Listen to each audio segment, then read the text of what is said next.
Good morning, boys and girls. Mrs. Holzapfel here. Welcome, art class. Monday, I talked about my favorite shape, the circle. And I asked you to create the circle monster and name him. So today, what I'd like to do, I'm loving all your circle monsters. They're so creative, and I'm so very proud of how hard you're working on them. And their names are so fun too. So what I thought today, our project today, we're going to do, Mrs. Holzapfel is going to read the dot, and we're going to create something with a dot. So let's get started. The Dot.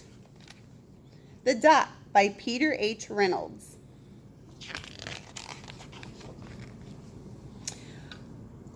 Art class was over, but Vosky, glued to her chair. Her paper was empty.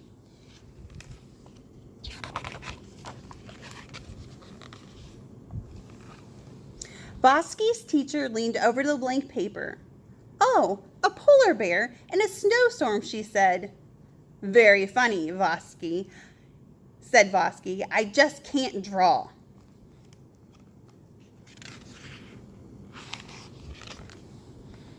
Her teacher smiled. "Just make a mark and see where it takes you." Vosky grabbed a marker and gave the paper a good, strong jab. There.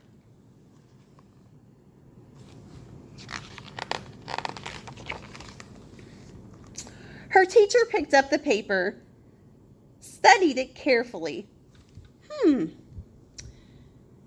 She pushed the paper towards Vosky and quietly said,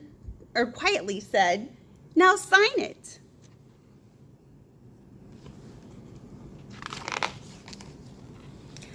Vosky thought for a moment. "Well, maybe I can't draw, but I can sign my name."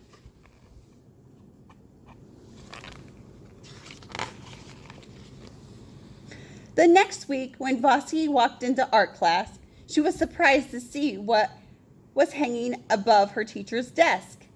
It was a little dot. She had drawn her dot, all framed in swirly gold. How cool is that?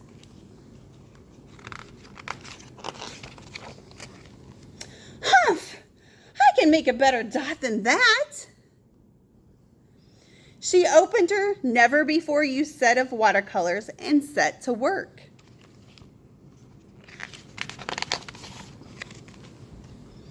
Vosky painted and painted a red dot, a purple dot, a yellow dot, and a blue dot.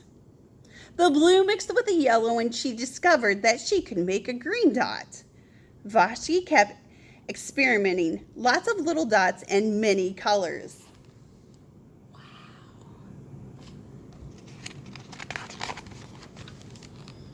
"If I can make a little dot, I can make a big dot too." Vosky splashed her colors with a bigger brush on a bigger paper to make a bigger dot. Vosky even made a dot by painting a dot, not painting a dot. How cool is that?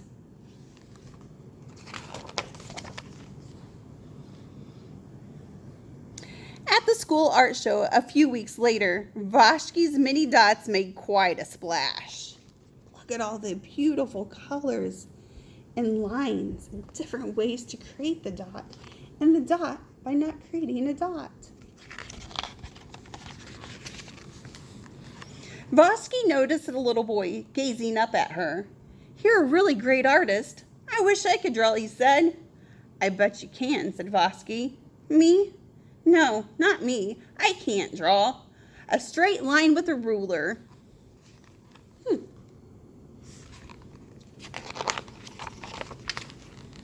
Vosky smiled. She handed the boy a blank sheet of paper. "Show me." The boy's pencil shook as he drew the line.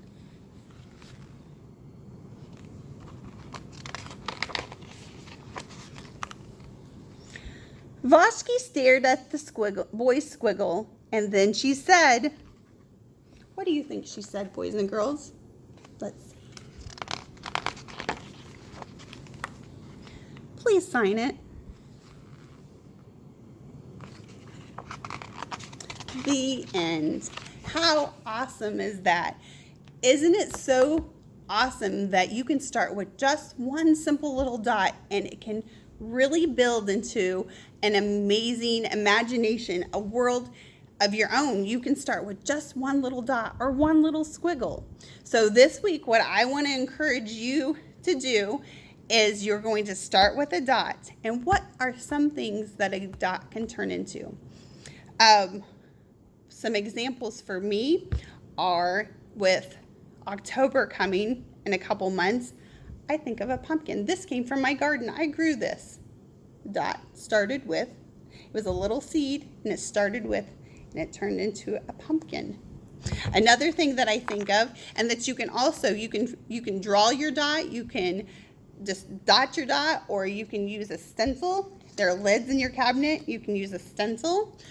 I also tape. I use tape a lot, so I think of tape. And also one of my very favorites, a dot can be a balloon. And also, of course, a dot can also be bubbles. That is one of Mrs. Holzapple's very, very favorites. Some things that Mrs. Holzapple has drawn as a dot are some flowers. So I want you guys to think of all the different things that you can turn a dot into. When you're finished, I want you to take a picture and send it to. So I've done some flowers, a lot of different little circle dots. So when you're finished with your dot, I would like you to post in your Google Classroom or your Seesaw, so I am able to see your beautiful and amazing dots. Thank you guys for working so hard, and I'm very proud of you. Mrs. Holzapple, see you later. Thank you. Have a good day.